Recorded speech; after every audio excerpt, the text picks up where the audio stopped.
Hey everybody, welcome to episode 7 of the Geeks and Barbells show. We're going to stick with show. For those of you wondering, if you just watched my other episode, you're like, why is he sitting in the exact same place with the same shirt as last episode? That's because I am doing these episodes back to back. I have been in a brain fog for the last 3-4 days pretty heavily and got so little done. And that happens, especially I've been traveling for a while. It's going on 9 months, 10 months now. I'm tired. My sleep's been fractured like crazy. YouTube videos and just Instagram and everything. You see the travel vlogs. It's so wonderful. It's so amazing. When you're traveling for a long time and switching from one place to another, and I've been relatively stable. Like I stayed in many times for weeks in one spot in Vietnam or in Japan or wherever it was. And still, it was very, very tiring, constantly having to switch around, constantly being in a new bed, a new place, having to relearn things, figure out where I'm going to go, what I'm going to do. Like everything that you just kind of forget about when you're staying in one spot and living there, you have to keep redoing over and over and over again, not counting the fact, obviously, the travel itself, the buses, the trains, the airplanes, getting sick multiple times, not finding food. It's been an amazing journey, but it is coming to an end. Actually, I'm in Seminyak right now, which is a small little area of Bali. I mean, Bali is so tiny; you can drive from one end of Bali to the other in like 4 or 5 hours. Um, but I'm coming to the end. I'm be flying back to Thailand in 3 days, and I'll be there for 2 weeks. I'm definitely not going to be roaming around. The coronavirus is still pretty much a risk. I'm more worried about it in the airplanes, in the airport. But again, I'm pretty confident from what I understand of the virus and everything. As a young person who's relatively healthy, even if I were to catch the damn thing, I'm going to beat its ass.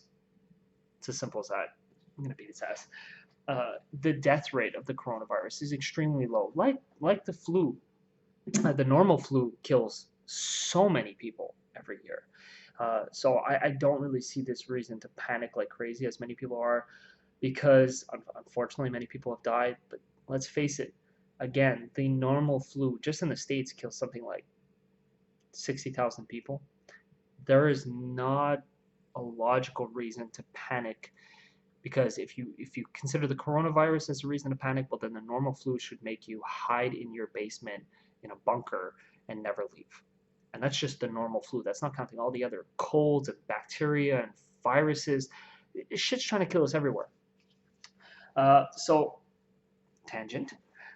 But today I wanted to do an actual quick podcast, not like I said the other podcast, uh, on I'm going to be focusing a lot more on men's issues on this episode, because I think it's something that really, really needs to be talked about, especially when we're talking about creativity and being a functioning, healthy human being who is able to be the best he can be within his community, his environment, his country, uh, and just being able to really be as creative as possible in your life.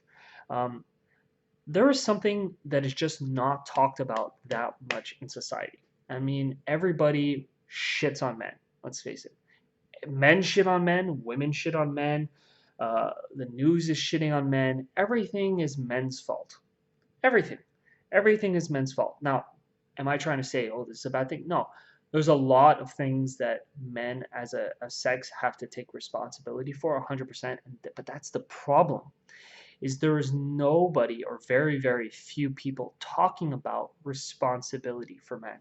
Uh, and this is something I will explain. A lot of the problems of men come from the fact that we have a dick. Let's face it, it's because we have a dick. Now, what do I mean by that? Having a dick doesn't really mean anything. Testosterone, hormones, um, self confidence, self responsibility, sexuality. There are so many things that men should have taught to them at a young age in terms of how to deal with our sex drive, how to deal with communicating about our sex drive to other people, specifically, obviously, our female partners that we have, how to handle this insane libido that most of us have, okay? This biological drive to be with every woman that we can be. The fact that the male parts of, sorry, in most men's brain, the areas of the brain that deal with sexual desire are actually pressed up and very, very close to the areas of the brain that deal with our optic nerve, with our sight. That's why, in general, comparatively to many women, men are much more women. That doesn't mean women are not visual, they don't enjoy looking at a man, but comparatively to a man, we are much more visual. Men are much, much, much more drawn to a woman's body, to visual cues, because we judge a woman's fertility and her ability to like carry a child and all this stuff on hips. That's why, generally speaking, again, there's differences all across the board. That's the beauty of modernity and how we've changed things in society, is that a lot of the biological drives that men have and women have been able to shift because we have been able to pull away from hunting and gathering and having to protect ourselves physically and all these kinds of things. Uh, Obviously, science and medicine protecting our children, just the fact that women can have are getting pregnant at such a later age and can have healthy children and survive. This is amazing. This didn't used to happen in the past. That's why, generally speaking, women had babies very, very young, because it was safer.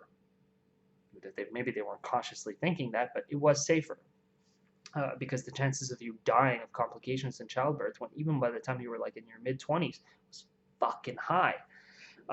So women, sorry, I'm jumping back and forth. Women still to this day have a certain sense of a ritual that happens, a thing that happens that allows them to, at least to one degree or another, understand the transition between childhood and adulthood. What is that? It's their period. Your period happens as a woman, and guess what? That makes you quite aware of the fact that you are older now, that there is a risk in life. And that risk, of course, is getting pregnant, having a child. It makes you aware that your body is ready for sex to one degree or another. Maybe not psychologically, but physically, as soon as a woman has her period, you can have a child. You're biologically prepared for sex. I don't think psychologically women are prepared at all, because, I mean, especially now with hormones and all the fucked up stuff that's happening, women can have their period as early as like, what is it, like 7, 8, 9? It's crazy. But that's not, I don't think, a natural thing. Now, for men, how was that ritualized in the past, the transition from childhood to adulthood? Well, that was many times shamans would come, and like you would go through a ritual of like a spirit journey. Many times, sometimes you were left out in the forest to fend for yourself. You had to hunt a certain thing. You had to do combat things. Many women might think that's foolish, that's stupid, but the simple fact is, men, especially when they're younger, have such a high level of testosterone. And high level of testosterone does not mean you're an asshole. Actually, high testosterone is correlated with confidence, being calm, being more kind. But the thing is, when we're young, our testosterone is high, but it's fluctuating like crazy. There's no stability, and we're not used to it either. And of course, the brain is not fully developed. Your frontal lobe has not fully developed until you're about 25. Same for women, okay? So we are not at our best when we are young. And so these transition points were meant to make men understand death, make them understand their own strength, their own physicality, how to control it. Does that mean every man became like, and every woman becomes this amazing person after the period or the ritual or this or that? No, you can still be a complete dick, or you can still not be a good person after. But these things helped you to transition, to understand yourself in the world. I don't think in the past, though, even though those rituals helped men transition in a sense of controlling their own physical violence, aggression, they did not teach men about their dick. And that's very much because in the past we lived in very small villages, very small towns. It was not the same problem. We didn't have the internet. We did not have pornography, which is this whole conversation on its own. But all the research that we have on pornography, most of the science that we have on it, shows that it has quite a negative effect on men. In the same way that social media and photos and all that stuff, I spoke about this earlier, has a very negative effect on women, pornography has huge negative effects on men. Their ability to understand their own sexuality, what they like, their preferences, their ability to get into a stable relationship with a woman or multiple women. Men don't understand how to please. They don't understand how to communicate because they've spent 5, 6, 7, 8, how many years, especially through childhood when they weren't even being physical with someone, just sitting in front of a computer, going from one woman to the next, woman to woman to the next, allowing variety, something men are already kind of programmed for. But now it's hyper inflated because of pornography, and it's completely about the man. The man's fantasy is completely about himself receiving pleasure from many, many, many, many different women, and it fucks him up. It is not healthy. I will argue this black and blue with people. As far as I'm concerned, pornography should not be allowed for young boys, and men should be extremely hesitant to use it. And if you're going to use it, you should only watch certain kinds of porn sometimes. Like actual pornography, like the porn industry in terms of like porn stars and that type of stuff, I think that stuff's terrible, no matter what. Uh, there are better kinds of porn. So, men are not raised, are not trained. They're just told kind of, most guys when they're younger, just like, we're not really told anything, to be honest. We maybe have a sex ed class just like girls do in school, but we're not taught how to deal with the fact that our dick is going to drive us nuts. It's going to constantly be driving us to be with many, many different women. That we're not taught about the concepts of like the benefits and the pros of sticking with one girl, one woman, learning to control our libido, learning to communicate to our partner, our female partner. And this is important for women to understand that like fuck. It's not because a man doesn't love you for yourself or your person. It's just this biological fucking thing. And I know women who are extremely high libido. I mean, insane. Like higher libido than me, who are just so horny. But even those women, on average, every woman I've ever met who has an extremely high libido, they still want to be with one guy. They just need to be pleasured all the time, or they need to be they need to have sex a lot, but they also just want to pleasure themselves a lot. So it's like their libido still doesn't translate in the same way to a guy's who just wants to fuck multiple women, have variety.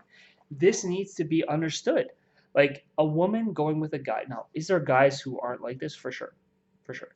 But women need to understand that if you're with a guy and you want to understand him to the best degree that you can, understand the fact that he's got this high level of testosterone, luteinizing hormone, and his dick that's telling him to sex all the time. All the time. Even when he's not even in the mood. I've been exhausted, dead, sick. Okay, I felt miserable, and still I'd be getting a fucking boner. And I'd hate myself. I'd be like, fuck, how can you be horny right now when I feel like dying? And that's because my body's like, well, we're going to die. We might as well procreate before we die. Okay, this is how the male physiology works when it's functioning well. Okay, so women, you need to understand that if you're in a relationship with a guy, you need to talk to him about the fact and be understanding. Like, I'm not saying it's right for your guy to cheat or for you to cheat, but you need to be honest about the fact that it doesn't matter how much a man loves you. And I think this is perfectly healthy for women also, and many women are like this also. Just because you love your man does not mean you're not going to find other people attractive emotionally, physically, intellectually. Doesn't mean you won't have crushes on other people. And it doesn't mean you're not going to see another person and fantasize and want to fuck them. Okay, although I think for many women, they're going to have a lot more emotional and intellectual crushes that can lead to a physical desire, whereas men will just have much, much more, not need the intellectual or emotional, they will need the physical. They want to fuck other women. They see another woman, especially, and people are uncomfortable to say this is the reality, okay? when a woman is younger, in the prime of her youth, 18, 19, 20, 21, 22, 23, in her early, like late teens, early 20s, women are generally at their most beautiful physically. This is just reality. This is biology. This is aging. Okay. Men actually tend to age and look better when they're a bit older. I was awkward as fuck when I was young. Okay. Some guys look amazing when they're younger. Don't get me wrong. But I was awkward as fuck. Once I got to my late 20s, though, I looked a lot better. I just grew into myself. Okay, now you might think I'm ugly. That's your own preference, but for myself, I look better now than I did when I was younger. Okay, uh, and many men are like that. Women, again, I'm not saying you look ugly or uglier, but skin, youth, everything looks better on a woman when she's younger. I'm sure I'm going to get some shit if anyone chooses to comment on this, but and this is a biological drive for men. We see a younger looking woman, a woman who is in the prime of her childbearing years. And that's what I'm talking about when I'm talking about a woman looking better. Is her body looks more youthful, therefore she is in her childbearing years biologically. Okay? And that attracts men. It makes us want to have sex with them. So especially if you're talking about long-term relationships with a guy, you have to understand the fact that it doesn't matter how much older a guy gets, he's still going to be very much attracted to younger women. Does that mean he cannot be physically really attracted to his partner, an older woman, whatever? No. There are tens of thousands of extremely beautiful women when they're older, and for many men also the emotional intellectual as we get older, as I get older. Like I've had partners now, just partners just like that. I won't say a one night stand because I've never really done that, but women I've been with just for short periods of time through my travels, and women who I've really really emotionally connected with, even if it was for a short period of time. And the sex was always better with the women that I was emotionally and intellectually invested in. Always. Always. Was it like that when I was very young? Yes, to a degree, but I just didn't give a fuck as much when I was young. When I was younger, if I had sex, it was amazing. Even if I didn't enjoy fucking the girl, like even if I found her kind of boring or I wasn't as attracted, it was just like sex, yeah. Now, if I have sex with a woman who I'm not emotionally or intellectually invested in, as well as physically attracted to, it feels shittier than masturbation sometimes. So that shifts and changes. But guys need to understand that there's this thing between our legs, okay, that will fuck us over time and time again. And this episode is not about me like giving some kind of huge life advice. It's telling people you need to start thinking about this. You need to understand how the interactions between men and women happen. You need to understand, man, that you cannot just be like, oh, this is how I am. No, you need to take responsibility for your fucking dick and the drive it's gonna have. And you need to start taking this at a younger age, because when we're younger, it just becomes part of our mindset, and because of porn and because of all these things, we just want to fuck, fuck, fuck, fuck, fuck, fuck, fuck, and we take no responsibility for that out of controlness that we have. And if you are someone who is at least cognizant of the fact that a healthy relationship with a woman, especially long term, now it could be that you're someone who's very much into polygamy and that works for you and it's healthy for you, go for it. But for many of us, monogamy, like being with one partner, maybe not for our whole lives, but for a long period of time, is something we want. We want the emotional stability, the intellectual conversation. We want the comfort. We love that person. We love them as a human being. And you also want to have a healthy sexual relationship with them. Well, you need to get your shit under control. You need to control that libido. You need to talk with your partner. You need to talk with yourself. Journal. Fucking go see a therapist. Whatever you need to do, be honest about your background, the effect porn has had on you, the kind of things you like sexually to please yourself, so that you are satisfied, so that you don't get into a relationship with a woman who you actually love and care about, and then you end up hurting her because you cheat or you are messing up your emotional and intellectual life because you're addicted to pornography. You need to constantly do that. Or let's say you're single and you just spend all your time and energy focusing on fucking other girls, but you're not taking care of yourself. There are lots of men, especially these days, younger generation, who every time, and I was guilty of this, and I still am to some degree, like this is shit I got to work on. Like when I feel bad, I don't take drugs, I don't drink, I don't smoke, I don't have the negative outlets, those vices. But when I feel bad, sure, I'll start flirting with women. I contact a girl, try to fuck around. I'll watch porn. I use sexuality and sex and pleasure and that kind of good feeling to make myself feel better. Now, that is not a positive mindset. That shit usually makes me feel like crap. And from everything I've read online, everything I've heard from other men I've talked to, most of the time when guys are just using porn or sex as an outlet to deal with emotional issues, they feel like crap. It never works. It never fixes themselves. That's why the no fat movement is so popular these days. Men who are just like, don't masturbate, don't watch porn, don't allow your sexuality to control you. I think that's a bit of an extreme. I think masturbation can be healthy, but it needs to be controlled. You need to be in control of your stuff, and that will allow you more freedom, and it will definitely lead to a healthier relationship with a woman or another man if you're gay. Um, Definitely if you're gay, because I can just imagine how much libido is in a relationship like that. Uh, uh, Communication is important in this. You need to communicate with yourself. Talk to other men. Don't be shy about talking about this stuff. We need, as men, to talk to each other about sex and not just, oh, bro, I fucked this girl. No, not that stupid fucking ego fucking of ourselves. We need to be talking about, fuck, man, like, I really like this girl. Next thing I knew, I had sex with this other girl. I feel like fucking shit. I'm such an idiot. What the fuck happened? And talk about, well, I was feeling like crap, or I was having a really tough time with work, because everybody wants to just make it this evil thing. A guy cheats, and it's just, oh, fucking guys. But many of the times, like I've cheated once in my life on my ex-girlfriend. I loved my ex. I cheated on her with another girl who I really liked. Okay. And there was so many things that built up over the course of like 5, 6 months to leading to this act.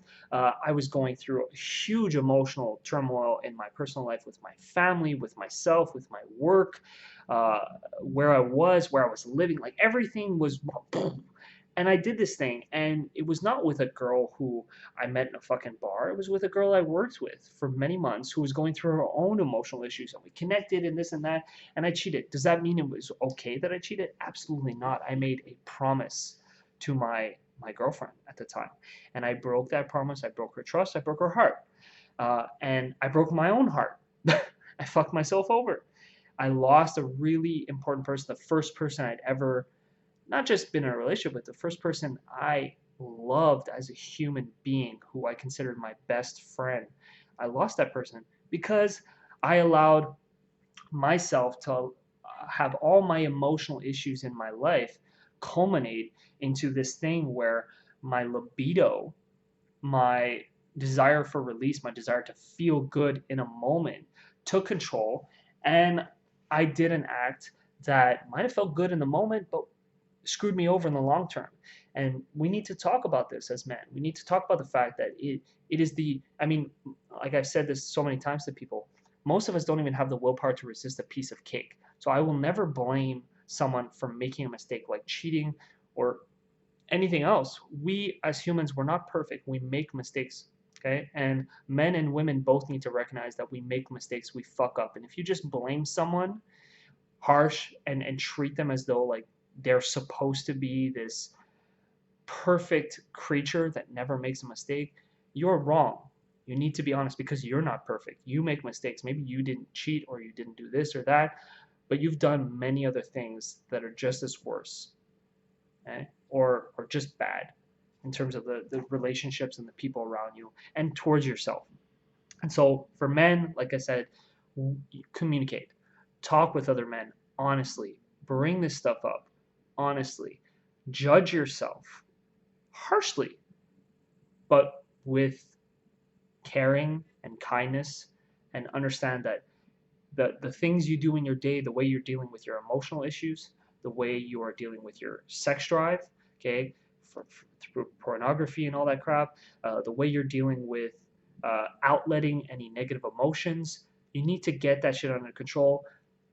whether you're single and you want to have good, healthy sexual relationships with other people, man or woman, uh, uh, and just enjoy sex and have a really positive mindset about sex, and especially if you want to have a long-term relationship, however long that is, with another person, you need to honestly talk to each other about sex, about your libido.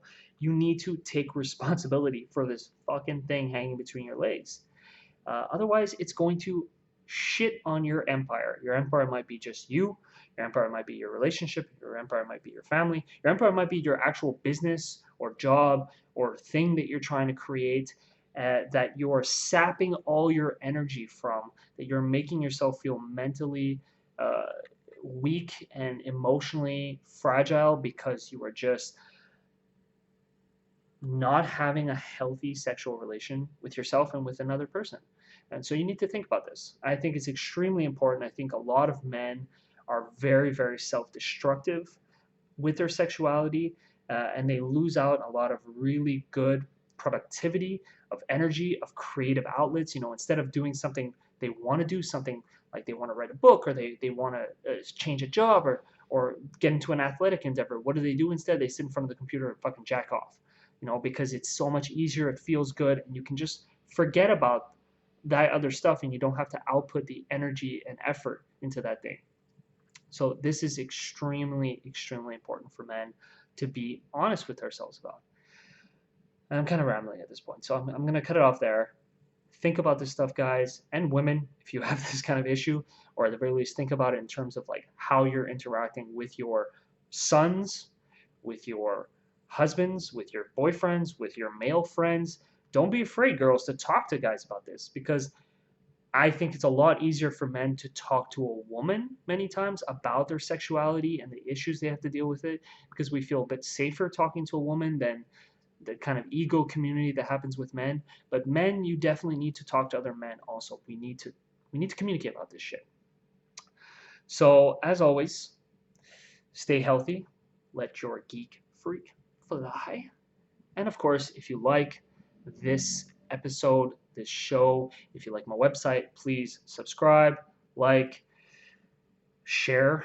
That would be kind of cool. I don't know where I'm going with all this stuff, but I definitely like to keep producing and keep talking and get better at this. I'm new to this, so I'm sure I make mistakes. I'm not expressing myself as best as I can. I really want to do the best I can because I have a lot of these ideas and thoughts and art and all sorts of stuff that I want to share with people, and I want to get better at it and do better so that people can enjoy the things that I am creating and producing.